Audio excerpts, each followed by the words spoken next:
The evening started like every other family gathering over the past 5 years, with my older sister Jessica making sure everyone knew exactly where I stood in the family hierarchy. As the hostess seated us at Bellacourt, the city's most exclusive Italian restaurant, Jessica immediately grabbed the wine menu and started her performance. "Sarah, honey, maybe you should look at the appetizer section," she said, her voice dripping with fake concern. "I know your salary at the warehouse doesn't really stretch to places like this." I glanced at the menu. Entrees ranged from $45 to $85. The wine list started at $30 a glass.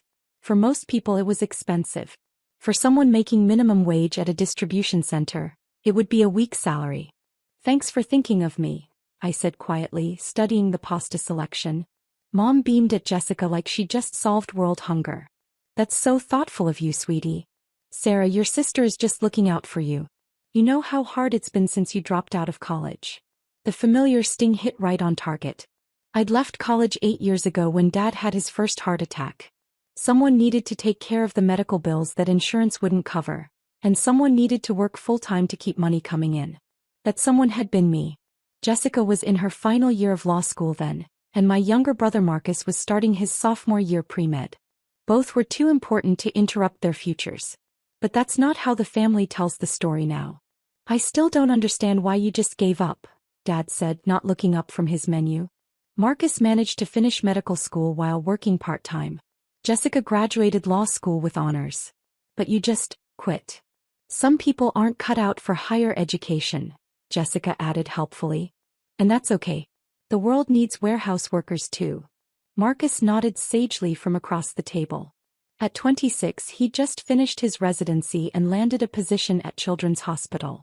"The important thing is finding work that matches your capabilities," he said. "Not everyone can handle the pressure of professional careers." I took a sip of water and said nothing. This was the script we followed at every family dinner, every holiday, every birthday celebration. Jessica would establish her superiority, Marcus would provide the psychological analysis, and Mom and Dad would nod along like this was all perfectly reasonable. My role was to sit quietly and accept their assessment of my life. "Remember when you used to talk about being a chef?" Mom asked, her tone suggesting she was reminiscing about a child's fantasy of becoming a dinosaur. "You were always in the kitchen trying to recreate dishes from restaurants. I should have known then that your ambitions were more practical." "Food service is honest work," Dad agreed. "Nothing wrong with knowing your limitations." The server approached our table, a young woman with perfect posture and an expensive-looking uniform. "Good evening, everyone. Welcome to Bellacourt. Can I start you with some wine recommendations?" Jessica immediately took charge as she always did. "We'll need something impressive. This is a celebration, our mother's 60th birthday. What do you have that's really special?" "Our sommelier recommends the 2015 Barolo," the server replied. "It's $120 per bottle." Jessica's eyes lit up. "Perfect. And I think we'll all start with the seafood tower. The large one." I glanced at the menu again. The large seafood tower was $180. With the wine, appetizers, and entrees, this dinner would easily cost over $600. Jessica was making a point as usual. She could afford to treat the family to expensive dinners. I could not. "Actually," Dad interjected, "maybe Sarah would prefer something more in her range. The chicken parmesan is only $38. "Dad, it's fine," I said. "I can afford dinner." "Sweetie, we know you're proud," Mom said, reaching over to pat my hand. "But there's no shame in being practical. Your sister can handle the expensive dishes. You should order what makes sense for your budget." The familiar heat rose in my chest. Not anger exactly, but something deeper. The careful patience I'd been building for 8 years. I'd learned long ago that arguing only made things worse. When I'd tried to explain the real reason I'd left college, they'd accused me of making excuses. When I'd mentioned the 60-hour weeks I'd worked to cover Dad's medical bills, they'd said I was being dramatic. When I'd pointed out that I'd taken over the mortgage payments for 6 months after Dad's surgery, Jessica had said I was keeping score and being petty. So I'd stopped explaining. I'd stopped defending myself. I'd learned to sit quietly while they rewrote history and accept their version of events. It was easier than fighting a battle I could never win. "The chicken parmesan sounds perfect," I said with a smile. Jessica looked satisfied. Great choice. Very sensible. The server took our orders and disappeared.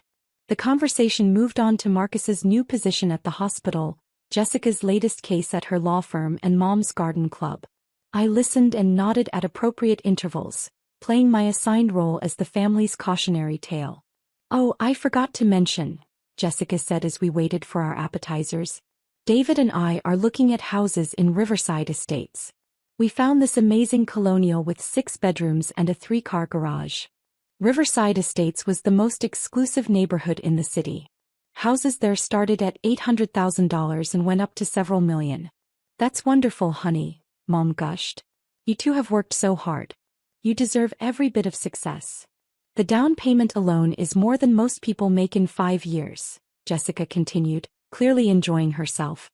"But David's promotion to partner came with a substantial bonus, and my caseload has been incredibly lucrative." She glanced at me to make sure I was properly impressed by her success. "Of course, we'll need to furnish it appropriately. We're thinking of hiring an interior designer. Someone who understands quality." "Money well spent," Dad agreed. "First impressions matter in your line of work. Clients need to see that you're successful." "Exactly," Jessica said. "Image is everything in professional careers. People judge you by your surroundings, your clothes, where you eat dinner." She gestured around the elegant restaurant. "Places like this send a message about who you are." The message was clear.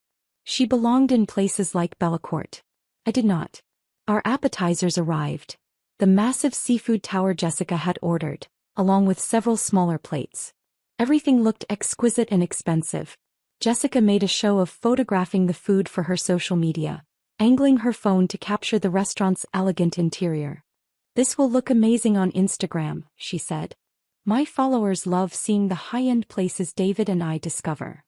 "How many followers do you have now?" Mom asked, clearly proud. "Almost 15,000, Jessica replied. "Mostly other lawyers and professionals. It's actually great for networking. I've gotten 3 new clients just from people who saw my restaurant posts." Marcus nodded approvingly. Social media presence is crucial for professional development. Potential employers and clients research everything these days. "Exactly why I'm careful about what I post," Jessica said, taking another photo. "You have to curate an image that reflects your status and aspirations. People need to see that you operate at a certain level." I understood the subtext. My social media presence, what little existed of it, would not reflect the kind of status worth advertising. My life would not impress Jessica's professional network. "Sarah, you should really work on building your online presence," Mom suggested. "Maybe post some pictures from your warehouse job. Show people that you're employed and responsible." "That's sweet, Mom," Jessica said with a condescending smile. "But Sarah's work isn't really the kind of thing that builds professional credibility. Maybe she could post some of her cooking experiments instead." Food blogs are popular with regular people. Regular people. As opposed to Jessica's professional network of lawyers and doctors and executives. Our entrees arrived, and the conversation continued along familiar lines.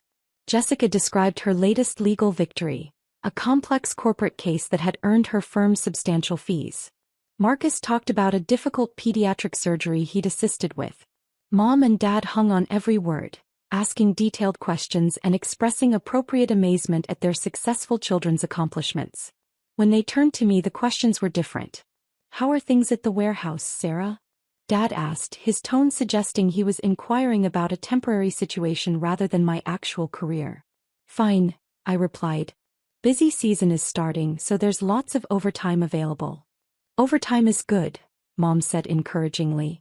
"Every little bit helps when you're on a tight budget." "Just don't burn yourself out," Jessica added. "Physical labor takes a toll on the body.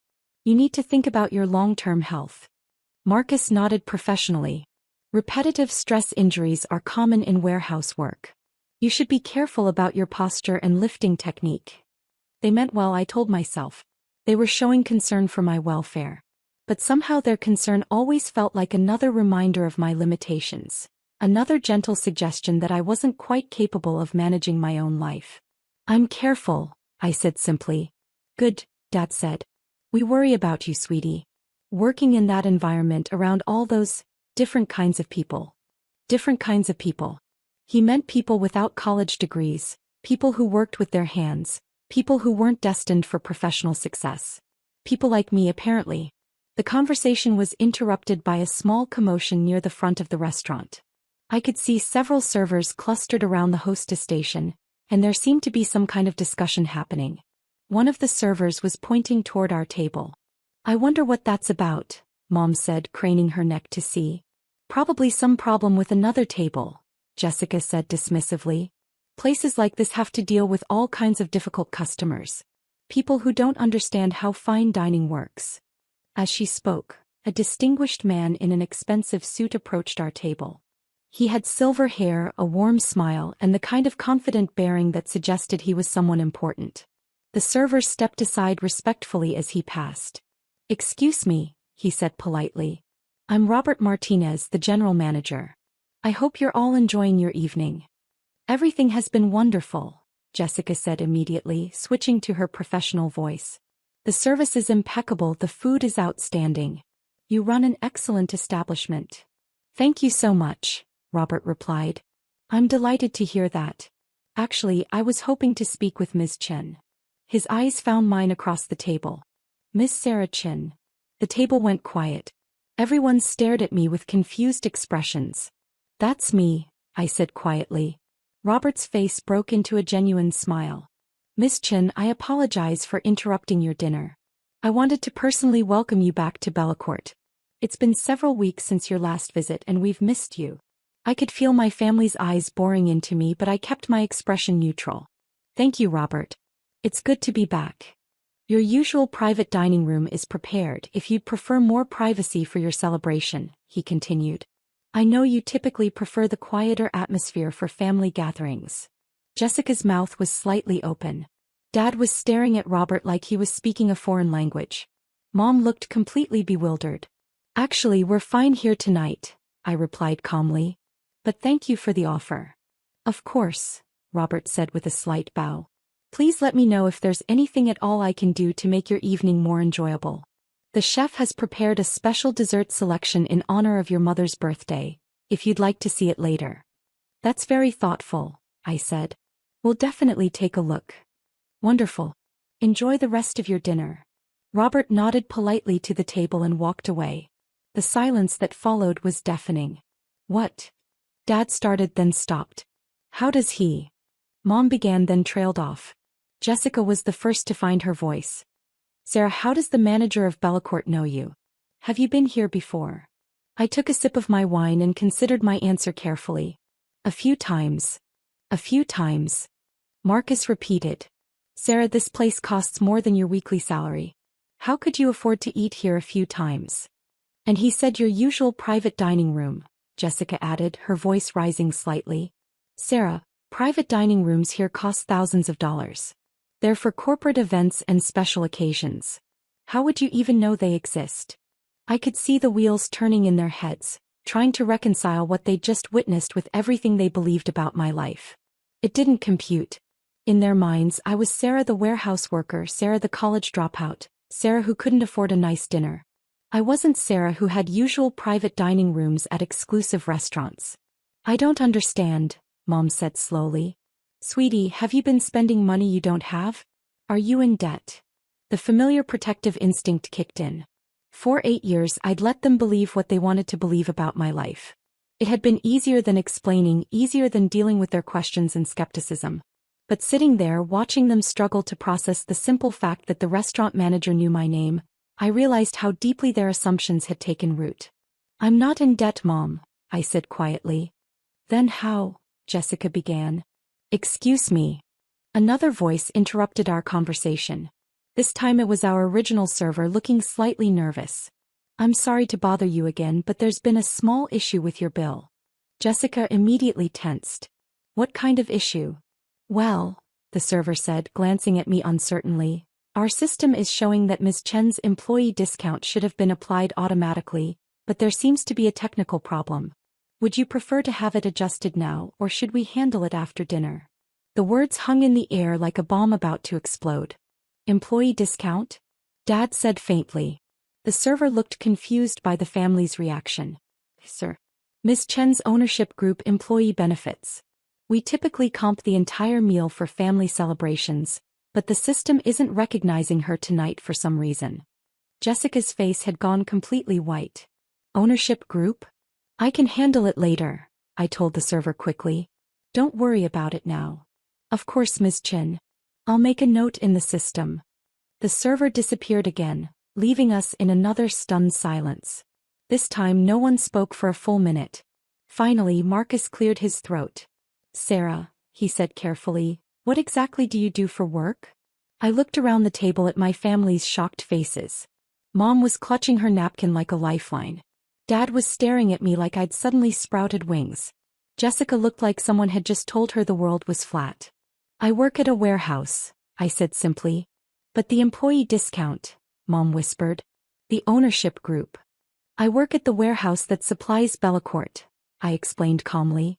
Along with 12 other restaurants in the city. That was technically true. I did work at the warehouse. I just hadn't mentioned that I owned it. You're a distributor? Dad asked, hope creeping into his voice. Maybe his daughter wasn't a complete failure after all.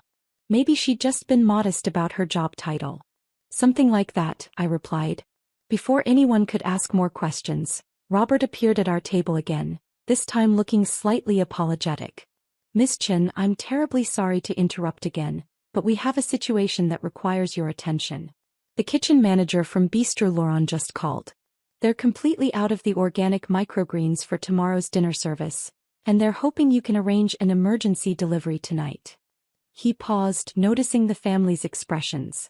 I told them you were celebrating your mother's birthday and shouldn't be disturbed, but they said it was urgent. Apparently they have a food critic coming tomorrow, and the dish isn't possible without your greens. I sighed softly. Tell them I'll have a delivery driver there by 10 tonight. They can pick up what they need from the climate-controlled storage at the main facility. You're a lifesaver, Robert said gratefully. I'll let them know immediately. He disappeared once more. The silence this time was different. Heavier. I could practically hear my family's minds working, trying to piece together a puzzle that didn't match the picture they'd been looking at for 8 years. Sarah, Jessica said slowly, what exactly is your job title? I met her eyes across the table. I'm the owner and operator of Chin Premium Foods. We're the exclusive supplier of organic produce and specialty ingredients to 43 restaurants in the metropolitan area. The words seemed to hit them like physical blows. Owner. Mom whispered. 43 restaurants? Dad said faintly. Marcus was staring at me like I'd just performed magic. Sarah, how is that possible? When did you start a company? How did you afford to start a company? The questions I'd been avoiding for 8 years were finally being asked. I took another sip of wine and decided it was time for the truth. I started the company 6 years ago, I said calmly. With the money I saved working warehouse jobs and the small business loan I qualified for based on my produce distribution experience. But you dropped out of college, Jessica said, her voice sounding strange and distant. I left college to work full-time when Dad had his heart attack, I corrected gently. Someone needed to cover the medical bills and keep money coming in. I took a job at a produce distribution center. We know that part, Dad said impatiently. But then what happened? I learned the business, I replied. I worked every position in that warehouse for 2 years. Loading trucks, managing inventory, handling customer accounts, coordinating with suppliers. I learned how restaurants operate, what they need when they need it. I paused, remembering those exhausting early days. I noticed that the high-end restaurants were struggling to find reliable sources for organic and specialty ingredients. The big distributors focused on volume, not quality. Small restaurants couldn't get consistent access to the products they needed. Mom was listening with her mouth slightly open. So you started your own company? I started small, I said. 1 restaurant, 1 delivery truck, 3 types of organic herbs that I grew myself in a rented greenhouse space. The restaurant loved the quality and reliability. They referred me to another restaurant. Then another. Jessica shook her head slowly. But Sarah, starting a business requires capital, equipment, facilities. How did you afford all that on a warehouse salary? I lived extremely simply for 4 years, I said. I rented a studio apartment for $300 a month. I drove a 15-year-old car. I ate rice and beans for dinner most nights. Every penny I didn't spend on absolute necessities went into the business. The truth was more complicated than that, but it was easier than explaining the careful calculations I'd made, the risks I'd taken, the 18-hour days I'd worked to build something from nothing. Every family gathering, you let us think you were struggling, Marcus said, his voice tinged with something that might have been accusation. I wasn't struggling, I replied. I was building something. There's a difference. But why didn't you tell us? Mom asked, tears forming in her eyes. Sweetie, we've been so worried about you. We thought you were barely getting by. I looked at her kind, confused face and felt the familiar ache in my chest. Because every time I tried to explain what I was doing, you told me I was making excuses. When I mentioned working 60-hour weeks, you said I was being dramatic. When I talked about my business plans, you said I was being unrealistic. The table was quiet again. I could see them thinking back, remembering conversations they'd forgotten or dismissed. You said you were going to start a catering business, Dad said slowly. 3 years ago at Christmas. You mentioned having some restaurant clients. 15 restaurant clients, I corrected. And it wasn't catering. It was specialty produce distribution. But when I tried to explain, Jessica said I was playing pretend entrepreneur. And Marcus said I should focus on realistic goals. Jessica's face flushed red. I didn't mean. So I stopped trying to explain, I continued calmly. It was easier to let you think what you wanted to think than to keep defending myself. Robert appeared at our table one more time, looking apologetic but urgent. Miss Chin, I'm so sorry, but I have one more request. The owner of that new steakhouse downtown is here tonight, and he's hoping to discuss becoming a client. Should I tell him you're unavailable, or would you be willing to speak with him briefly? I glanced around the table at my family's shell-shocked faces.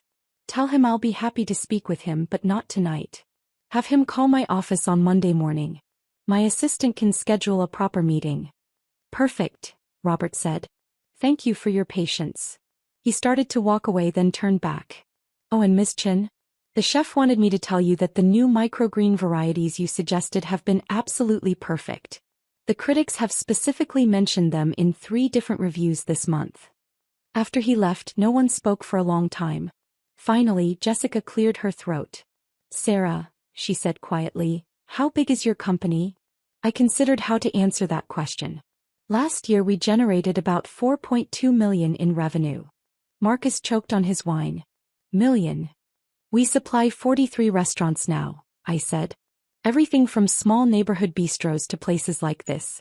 Each client orders between $2,000 and $15,000 worth of product per week, depending on their size and menu requirements. Dad was doing mental math, his eyes widening as he worked through the numbers. Sarah, that means you're making. The company is profitable, I said simply. I pay myself a reasonable salary, and the rest goes back into expanding operations and improving quality. But where, how? Mom started then stopped. Sweetie, we had no idea. Why didn't you just tell us you were successful? I looked at her dear, bewildered face and felt a complex mix of love and frustration. Mom, I tried. For years I tried. But every time I mentioned my work, you changed the subject or offered advice on finding a real job. Eventually, I realized it was easier to just let you believe what you wanted to believe. We were trying to help, Jessica said defensively. We thought you were struggling. We thought you needed guidance. You thought I was a failure, I said quietly. And when the evidence didn't support that assumption, you ignored the evidence. The dessert course arrived, interrupting our conversation. The chef had indeed prepared something special, an elaborate chocolate sculpture with "Happy Birthday" written in gold leaf. It was beautiful and clearly expensive. This is lovely, Mom said weakly, staring at the dessert like it might explode. Compliments of the house, our server said with a smile. For Miss Chen's mother's birthday. After the server left, we sat in silence, picking at the elaborate dessert. The mood had shifted completely from the beginning of the evening. Jessica looked deflated. Marcus kept glancing at me like he was seeing a stranger. Mom and Dad seemed lost in thought. I don't understand, Dad said eventually. If you're successful, why do you still live in that small apartment? Why do you drive that old car? Because I'm comfortable there, I replied. And because building a business requires careful financial management. I invest my profits back into equipment and facilities and employee salaries. I pay myself enough to live comfortably, but I don't need to live extravagantly. But you could afford to, Jessica said. You could afford a nice house, a new car, expensive clothes. I could, I agreed. But I don't want those things right now. Maybe someday. For now, I'm focused on building something sustainable. Marcus shook his head slowly. All this time we thought you needed our help. We thought you were the one family member who wasn't successful. I never needed your help, I said gently. I needed your respect. I needed you to listen when I tried to tell you about my life instead of assuming you knew better. The drive home was quiet. Mom had insisted on taking a dozen photos of the dessert and the restaurant interior, suddenly proud to be associated with a place where her daughter was treated like royalty. Dad kept asking questions about the business. How many employees I had, what my profit margins were, whether I was planning to expand. Jessica was the quietest of all. As we stood outside the restaurant waiting for the valet to bring our cars, she finally spoke. Sarah, I owe you an apology, she said quietly. We all do. I've been condescending. I thought I was helping, but I was just being cruel. You weren't trying to be cruel, I replied. You genuinely believed I needed guidance. But I should have listened, she said. I should have paid attention to what you were actually saying instead of making assumptions. Marcus nodded. We all should have. Sarah, your business is incredible. What you've built is really impressive. Thank you, I said simply. Mom hugged me tightly as we said goodbye. I'm so proud of you, sweetie, she whispered. I always was, but now I understand what I was proud of. As I drove home in my reliable 15-year-old Honda, I reflected on the evening. Part of me felt vindicated. Finally, my family understood that I wasn't the failure they'd imagined. But mostly I felt sad. Sad that it had taken so long, sad that they'd missed so much of my actual life, sad that their assumptions had been so deeply rooted that it took a restaurant manager and a dessert with gold leaf to make them reconsider. But maybe it was a beginning. Maybe now we could have conversations about my actual life instead of the version they'd created in their minds. Maybe they'd start asking questions instead of making assumptions. Or maybe nothing would change and next week they'd go back to treating me like the family disappointment who just happened to own a successful business. Either way, I'd be fine. I'd been building my life quietly and successfully for years without their understanding or approval. Their recognition was nice, but it wasn't necessary. I had work to do in the morning. 3 new restaurant clients to visit, a shipment of exotic mushrooms to coordinate, and a greenhouse expansion to plan. My real life was waiting whether my family understood it or not. The Chin Premium Foods delivery truck would be making its rounds at dawn, bringing fresh, quality ingredients to restaurants across the city.